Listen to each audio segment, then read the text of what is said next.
endless night.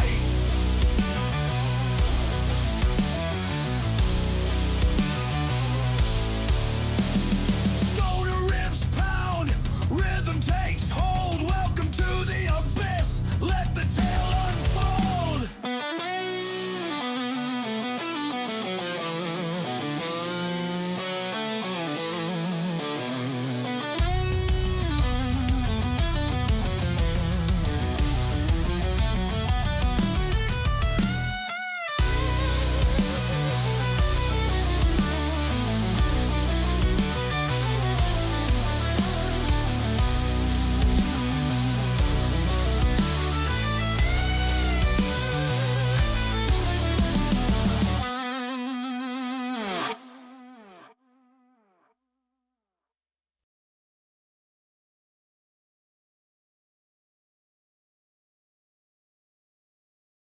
All the platforms because they use them for different things. Even if they post the same thing on everything, they get different things out of it, like different feedback from the different communities that are on all the platforms, right?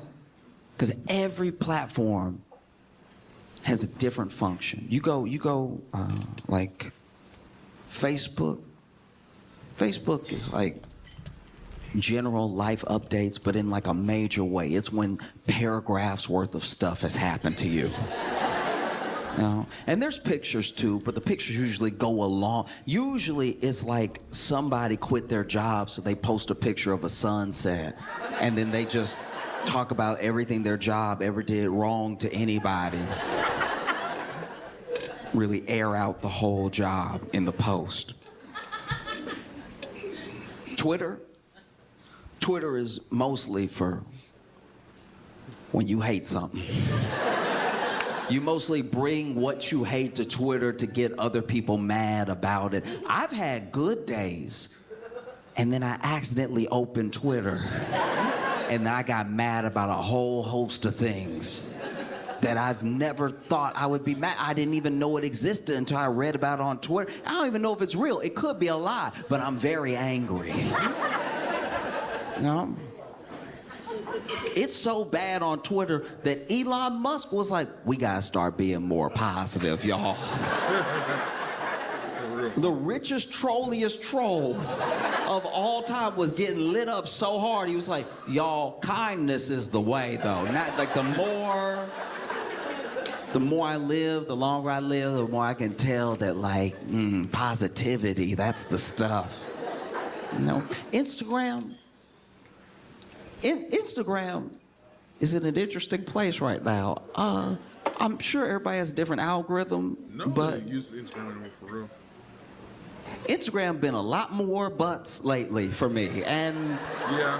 all I really do is like look up pictures of Shiba Inus, and so I don't know where they're getting Shiba Inu and then just ass from that. Instagram was weird, man. But we are where we are. Yeah, I used to use Instagram trying to go more. Reddit is a huge platform that doesn't get enough credit for being like in the top 5 of like used platforms. Oh, and on Reddit, that's where the secrets come out.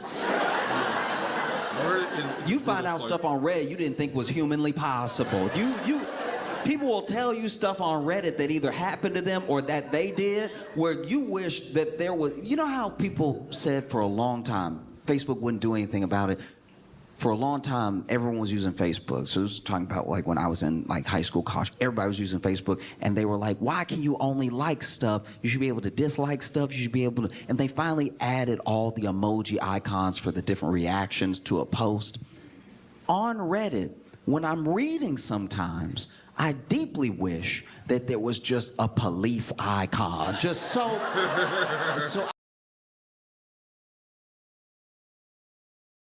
Okay, I was just walking home and I saw a dog and I said, puppy! And his owner looked at me and said, he's a boy. And I went, puppy. Okay, I was just walking home and I saw a dog and I said, puppy! And his owner looked at me and said, he's a boy. And I went, puppy. Okay, I was just walking home and I saw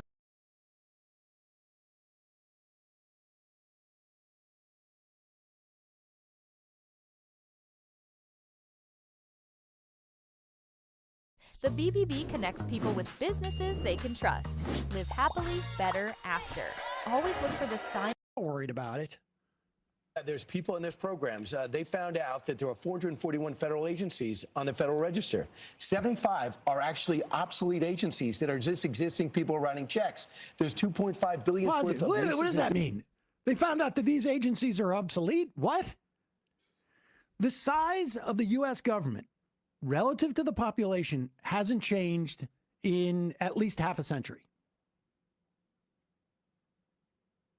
The government, in terms of like personnel, has increased, but commensurate with the population. This is all just BS to justify and explain to their rubes, hey, you know why your pharmacy is going to close down in, rural Iowa? Because the Medicaid payments that half of you are using to get your prescriptions, they didn't come through. Buildings that are totally empty. So this is what Elon Musk and his group are doing, and what Trump knew going in that he was going to do. What they have to do is do things like this, communicate ahead of time. Give you until September, as opposed to yesterday when we get the story out that all federal funding is frozen except for Social Security and Medicare. And then they expanded and said, anybody who's getting regular payments, that's not you. We're looking at programs. Right. But that, it took until 2 o'clock. This is something I think that people should be aware of. When you get payments from the federal government, there is someone who works at the program that issues those payments. So there's a lot of people who are not going to get their payments. They're not going to get their payments to pay for their employees at a daycare center. They're not going to get their payments to pay for drugs. Go ahead. In regular payments, that's not you. We're looking at programs. Right. But that, it took till 2 o'clock in the afternoon to do that. To flush it out. I think, communication is going to be the key. And they always say the first 2 months of an administration and the last 2 months are the most difficult. And this is an example of it yesterday. But when Carolyn Leavitt took the stage yesterday at 27 years old, incredible, as a press secretary. Without a notebook. Without a notebook. You mean maybe that's where, you mean when she came up with the idea that we gave $50 million worth of condoms to Gaza, she came up, that was completely off the top of her head. She didn't have a scriptwriter for that because that was hilarious. You know what they used to call the first 2 months of an administration? The honeymoon period. They never said the first 2 months are the hardest. I never heard that. I never heard that in my 20 years doing this. But since we're talking about Elon Musk, we'll talk more about the offer, in quotes, they have made to federal employees because they're trying to reduce it like they did with Twitter. Wired has done some digging into the Office of Personnel Management that has been sort of orchestrating this. Of course, this also comes from the Office of Budget Management that Russell Vought is presumably going to take over. But the Office of Personnel Management are the ones who have, who basically are the HR for government. And they're the ones apparently who have like orchestrated this offer to federal workers. The entire place apparently has been staffed with Musk people or Mark Andreessen people. The managing partner at Andreessen Horowitz is Trump's nominee at the OPM, a former engineer and director of operations for the Las Vegas Loop at the Boring Company, which is just a scam. A big giant scam. Is a senior advisor to the director at OPM. Steve Davis, the CEO of the Boring Company, is rumored to be advising Musk on cuts to be made via Doge. According to the same sources, the people at the top of the new OPM food chain include two people with apparent software engineering backgrounds whom Wired is not naming because of their ages. Which is what? Do they have minors working there? And now we know that minors are now not just It's been raised a year by the 19. Trump. One is a senior advisor to the director. And incidentally, look out for these, software engineers, because what's happening is here, they're going to apply AI and algorithms to who they're going to try and get rid of in the federal government. One senior advisor to the director is a 21-year-old whose online resume touts his work for Palantir. That is the government contractor and analytics firm, spying agency, private spying agency. Yeah. Private CIA. Co-founded by billionaire Peter Thiel. Thiel, of course, is the mentor of J.D. Vance. J.D. Vance is his protege. I don't think J.D. Vance, aside from his book, and he probably was getting funds from Thiel while he was writing his book, for that matter, but at least in terms of on paper, I don't think J.D. Vance has ever had a paid job that wasn't in some way coming from Peter Thiel money. Assistant to venture capitalists. The other, who won't be named, because all they're doing is wrecking our country, our government right now, from a paid position in our government, but they're so young. The other, who reports directly to Scales,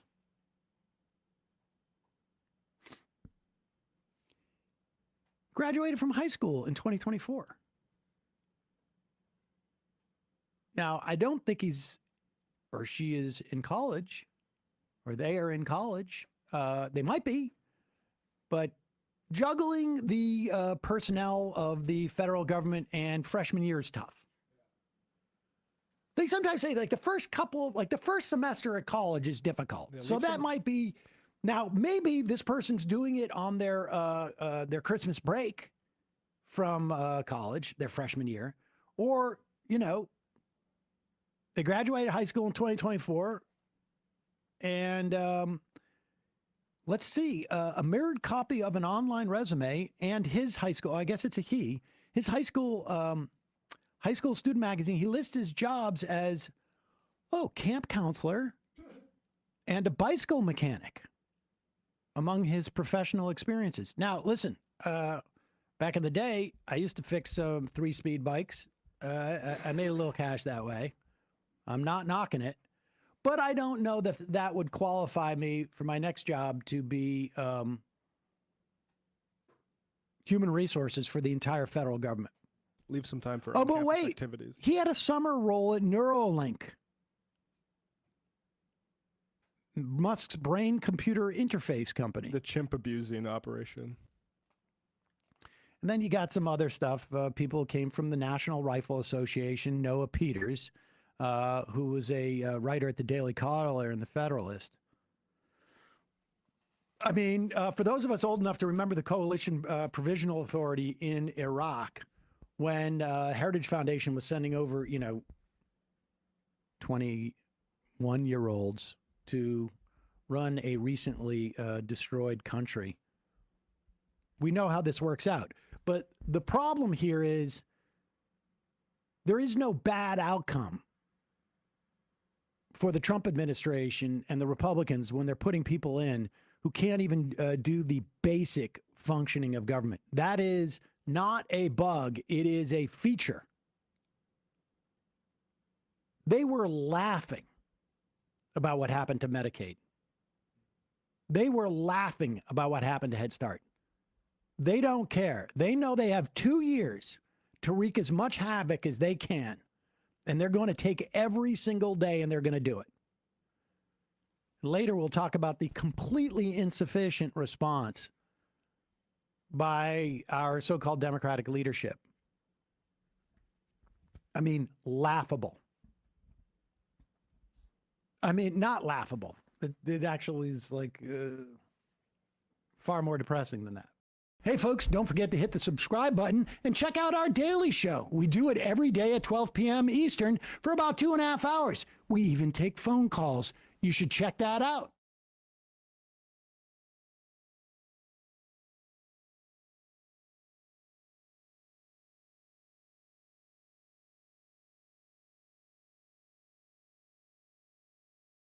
I've spoken with a source, a law enforcement source here in the D.C. area, who is at the scene right now, who painted a really grim picture of what they're looking at, saying that at least part of the plane is underwater. We don't know exactly how much of it. They have divers on the way to the scene. They are really frantically searching for survivors at the moment. But just driving around, we drove the entire area around the Potomac, essentially, the Maryland side, the Virginia side, and you could see not just dozens and dozens of law enforcement vehicles, but also even officers on one of the bridges in the area shining flashlights into the water, just looking for any signs of anyone who might have come off the aircraft, presumably. That's what they were looking for. All right, we have an incredibly tragic story developing out of Washington, D.C. after a commercial aircraft carrying 60 passengers. Feel confident on every road in the 2024 Mitsubishi Outlander. With our industry-leading warranty and elevated interior styling. Visit your local Mitsubishi dealer today. The importance of an original and interesting concept is a crucial component for any film, but the ability to maintain this concept over an entire movie franchise can be somewhat trickier. All of the films on this list saw significant drops in the box office and critical reception for their sequels. However, some did make subsequent moves in the right direction for future sequels and spin-offs, to embrace the original concept once more. So I am Gareth, this is What Culture, and here are 8 movie sequels ruined by idiotic changes. Number 8, Hannibal. The Silence of the Lambs was a significant box office and critical success, but the sequel suffered from not realizing what made the film so great in the first place. Anthony Hopkins won a Best Actor award for his The sequel, just in my humble opinion, the sequel was just trying to lean into like body horror and stuff. It was, I don't know, like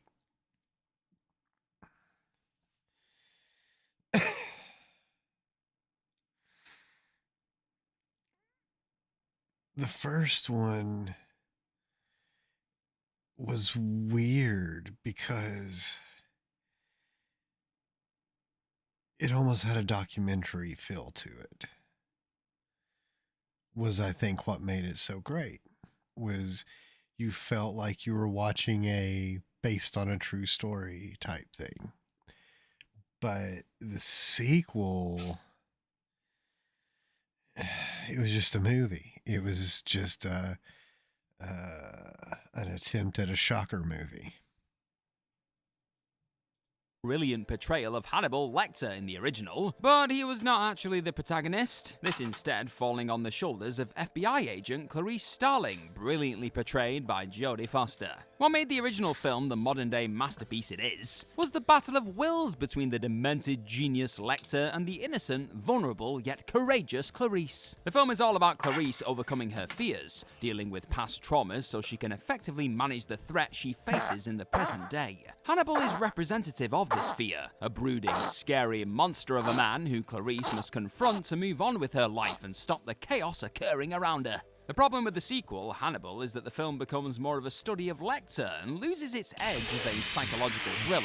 Hannibal leaves us with too much time to spend with a man who actually isn't very interesting to the audience without Clarice to chastise. Yes, he's a cannibal, but it was this combined with his ability as a master psychologist that made the original film so interesting in the first place. The movie reverts to quirky lobotomy scenes and places Clarice as a secondary character, resulting in the whole thing falling flat. When what we really want is Clarice engaged in more psychological battles with the most infamous of cannibals. It's what the people wanted. Number 7, Weekend at Bernie's 2. Of all the films on this list, the change in premise for the Weekend at Bernie's movie was perhaps the most bewildering. While it could be very strongly argued that there was no need for a sequel at all, the premise of the original film was actually quite clever, and the one aspect that should not have been touched in a sequel, hell, it was the film's sole selling point. The original shows the titular character of Bernie murdered by an assassin. When young dude co-workers Larry and Richard find the lifeless Bernie at his beachside mansion, they decide to pretend that Bernie is still alive for the very justified reason of continuing to enjoy his mansion for the weekend. Scenes involving Bernie sunbathing by the beach, walking, popping his head out from behind a couch, surviving numerous assassination attempts, and even surfing was great slapstick fun, and made the film more watchable than it probably deserved to be. For reasons only known to the producers of the sequel. Your dog deserves real meat, veggies, and whole grains. When only the best will do, feed Blue. Great skin. Thanks. I got Old Spice body wash to thank for that. He used to rely on me.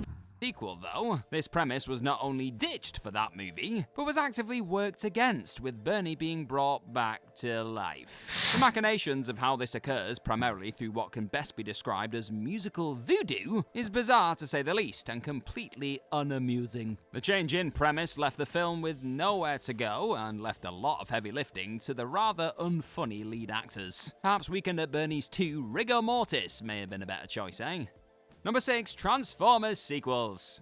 While many critics quite rightly bash the Transformers franchise, this unfairly casts a bad light on the original Transformers film, which is actually a pretty good action flick. Michael Bay may not be the most subtle director around, but his ability to bring the transformable vehicles to life on screen was exceptional. While many of the human characters fell under the umbrella of Bay caricatures, the same could not be said of the Transformers themselves, who all had distinctive characteristics that were very much three-dimensional in nature. From Optimus Prime's stoic leader, Bumblebee's heroic, cheeky but shy manner, and Megatron's draconian authority figure. All the Transformers definitely had depth, with the audience at least understanding, if not sympathizing with their situations. Breathtaking special effects absolutely added to the film experience too, but the fact that the audience really cared for the Autobots and held genuine fear for the villainous Decepticons was largely due to the fact that they were so damn believable. Sadly, this cannot be said of future installments of the Transformers universe. From racist stereotypes to cigar-chomping exposition machines, the actual Transformers quickly turned into caricatures. With no human character worth any weight at all, the film soon became a noisy mess with no soul, with even fan-favorite Bumblebee becoming an irritating clown.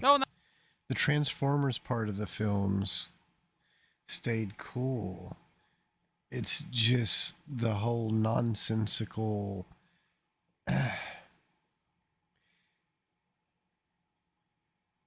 in every sequel, the Transformers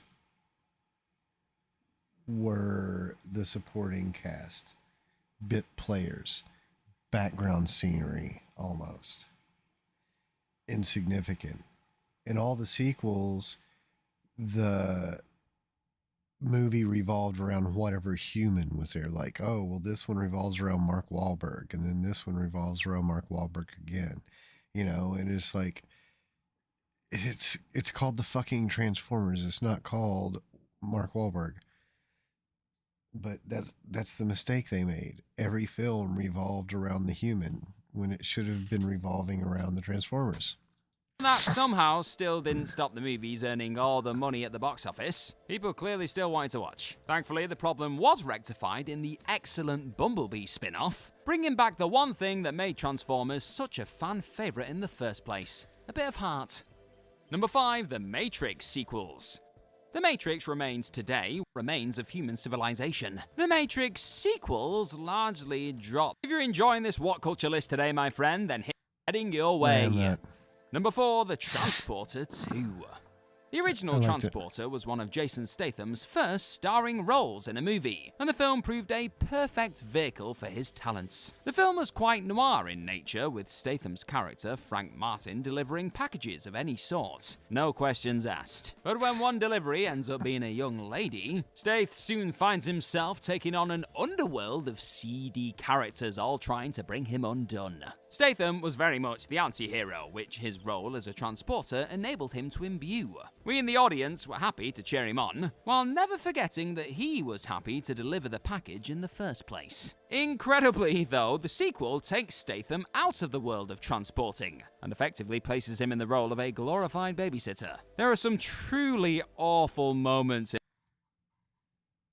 in this movie, including a plane crashing into the ocean at full speed with minimal impact to said plane and its passengers, and Statham outracing a helicopter in a car despite giving it a head start. But all of this would have been a heck of a lot easier to stomach if it would have been entrenched within the world of Statham's character remaining as a transporter, if it ain't broken all that. Number 3, Halloween: The Curse of Michael Myers. Now, while there may be some affection among the Halloween hardcore for the franchise's Cult of Thorn era, there is no denying that it ran antithetical to John Carpenter and Deborah Hill's peerless Glad Force Flex max strength bags with a 2 times stronger top. 1978 Hello.